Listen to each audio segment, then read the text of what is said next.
이것이 박하입니다.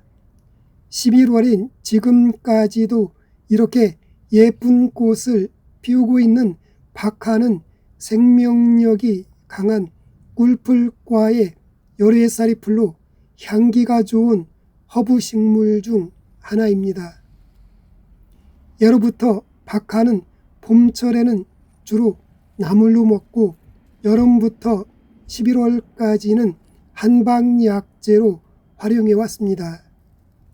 박하는 몸에 좋은 멘톨과 감펜 등 몸에 이로움을 주는 다양한 성분들이 들어있어 한약과 신약의 원료로 사용되고 있으며, 그 밖에 일부 기업에서는 이 박하를 청량음료의 향기와 제과 등의 원료로 사용하고 있으며, 그 밖에 치약, 사탕, 화장품, 담배 등의 향료로 사용하고 있습니다. 박하는 비염을 다스려 주는데 탁월한 효능을 가진 약재입니다.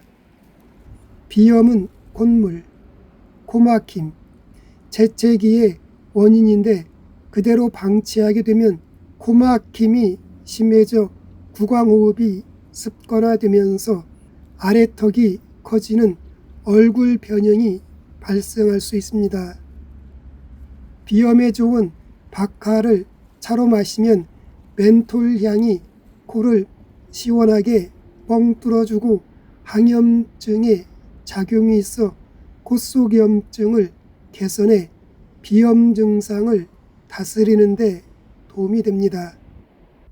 특히 비염이 심하거나 만성 비염인 경우에는 한방약재인 박하, 새신, 갈근, 대추를 넣고 차로 마시면 비염을 뿌리째 뽑아버리게 도와줍니다.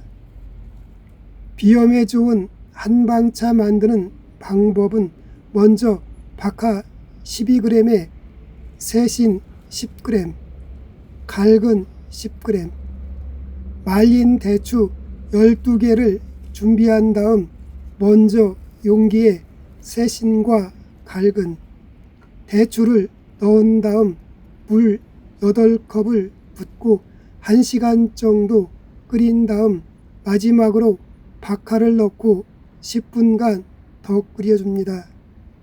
그런 다음 하루에 3번 찻잔에 담아 따뜻하게 해서 나누어 마시면 비염을 송두리째 뽑는 데 도움이 됩니다.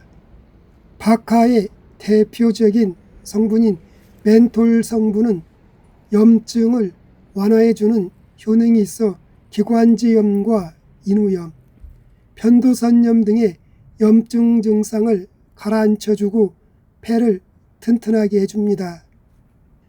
박하는 정신적 안정과 집중력을 유지하는 데 도움이 됩니다.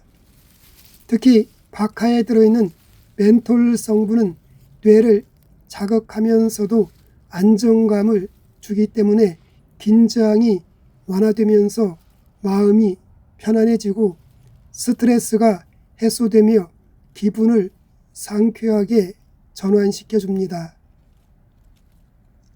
또한 박하에 들어있는 멘톨과 로즈마린산 성분은 혈류의 흐름을 원활하게 해주고 근육의 피로감을 완화시켜주며 신체의 활력을 불어넣어줍니다.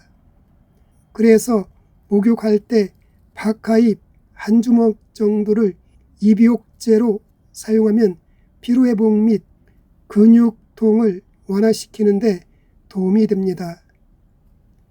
박하는 약성은 차가운 편이고 독성은 없으며 몸이 따뜻한 분들에게 잘 맞는 약재입니다. 평소에 설사를 자주 하거나 몸이 차가운 분들은 조금씩 섭취하시기 바랍니다. 오늘은 비염에 좋은 박하에 대해 알아보았습니다.